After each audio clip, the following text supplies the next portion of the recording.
Hello. അപ്പോൾ ഞാൻ രാവിലെ എണീറ്റു. ഏറ്റവും ആദ്യം ഫ്രഷായിട്ട് ചെയ്തത് ദോശയ്ക്ക് വേണ്ടിയിട്ടുള്ള തേങ്ങാ ചമ്മന്തി അരക്കലാണ്. അപ്പോൾ നമ്മൾ ഈ ചമ്മന്തി ഉണ്ടാക്കുമ്പോൾ മാത്രം വളരെ ക്വാണ്ടിറ്റി കുറച്ച് ഫ്രഷ് ഉണ്ടാക്കലാണല്ലോ പതിവ്. കാരണം ചമ്മന്തി ഉണ്ടാക്കിയിട്ട് ബാക്കി വരുന്നത് ഫ്രിഡ്ജിൽ വെച്ചിട്ട് ചൂടാക്കി കഴിക്കുമ്പോൾ ഒന്നാമതേ ചമ്മന്തി ചൂടാക്കുമ്പോൾ വേറെ ഒരു ടേസ്റ്റ് ആയിരിക്കും.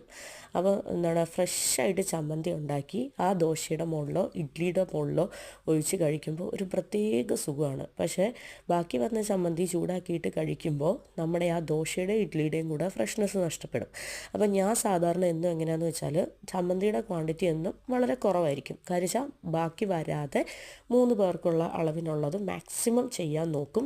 കാരണം നല്ല ഫ്രഷായിട്ട് ചമ്മന്തി കഴിക്കുന്നതിൻ്റെ ഒരു സുഖം നമുക്ക് തലേന്നത്തെ ചമ്മന്തി കഴിച്ചാൽ കിട്ടത്തില്ല. അപ്പോൾ ചമ്മന്തിയുടെ